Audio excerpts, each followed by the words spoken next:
Find the maximum outflow from the reservoir, O sub max, in cubic feet per second.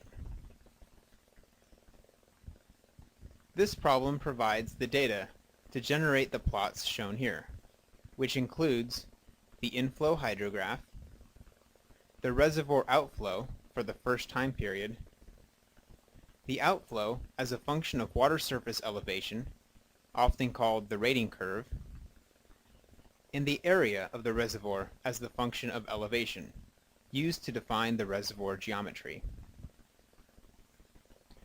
Let's begin by taking a look at the inflow hydrograph. The problem asks to find the maximum flow rate out of the reservoir. So if we relabel the vertical axis to be flow rate and add in an approximate outflow hydrograph in blue, the problem is asking we find the maximum outflow. Also note that we've been given the initial outflow flow rate, which is 4,000 cubic feet per second. The inflow hydrograph is in 12-hour time steps, with inflows ranging from 5,000 to 45,000 cubic feet per second.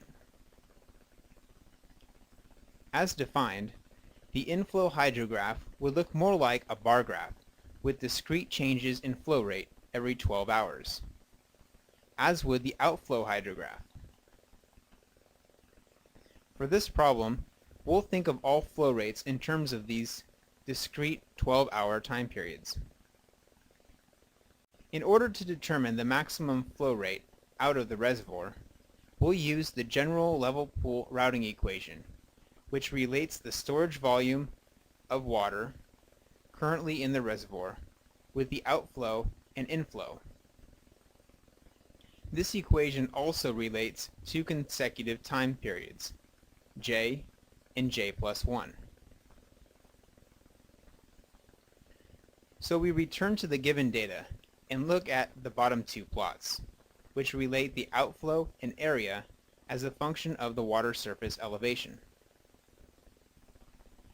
By knowing the area and elevation, an approximation for the storage volume can be computed for each elevation by multiplying the change in elevation by the average area for the given elevation and the previous elevation. The storage at 2,015 feet is 0 acre-feet. We'll assume this is the bottom of the reservoir. The storage at 2,017 feet of elevation equals 2 feet of elevation change times the average of the first two areas, or 4,495 acres, which computes to 8,990 acre-feet of storage in the first 2 feet of depth in the reservoir. The next storage depth continues this calculation, adding the storage value from the lower entry. Once the storage volumes have been computed, we can remove the elevation values to make room for two of the terms we saw in the routing equation, where the left term contains the storage and outflow from the next time period, and the right term contains the storage and outflow from the current time period. Plugging in the next storage and next outflow into the equation and converting acre-feet per hour into cubic feet per second, this left term equates to 19,848 cubic feet per second. The remaining values in both columns are calculated likewise. We'll return to this table later in the problem. Let's call this table Table 1, the lookup table. Now it's time to start routing the flows through the reservoir. We'll use the data from the top two graphs, the inflow hydrograph and the beginning outflow data point.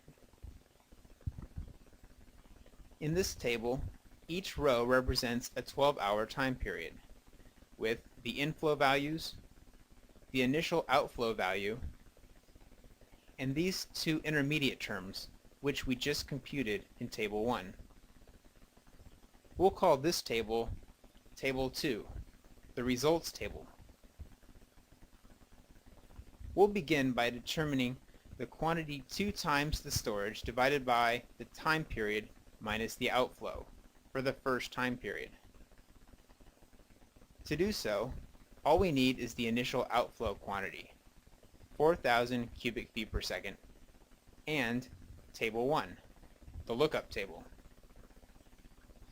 Here we notice 4,000 cubic feet per second of outflow is between 1,718 cubic feet per second and 4,860 cubic feet per second. Therefore, we can interpolate to find our desired value. We know it's a number between 16,000 and 32,000, and closer to 32,000. After performing the interpolation, the value equals 28,147 cubic feet per second. Back to Table 2, the results table, we plug in the value. Next, we'll use the routing equation from before and solve the left-hand side of the equation for the second time period by knowing our value for twice the storage over the time period minus the outflow, plus the inflow from the current and previous time periods. Adding these three terms together, we get 47,747 cubic feet per second. This value is added to the table. From here, we'll take our values of 47,747 and look up the values for outflow and twice the storage over delta T minus O. We're interested in the outflow because the question asks to find the maximum outflow. And we're interested in twice the storage over delta T minus O because we need it to find subsequent outflow values. Taking 47,747 over to the lookup table, it falls between 42,289 and 66,919. At this point, we should adjust this table to account for the differences in the time periods, j plus 1, to make the interpolation easier. Except this time, we'll interpolate twice, once to find the outflow, and once to find twice the storage over delta T minus O. The outflow equals 5,760 cubic feet per second, and twice the storage over delta T minus O equals 36,228 cubic feet per second. Returning to the results table, the values are plugged in. Then the process repeats for all time steps.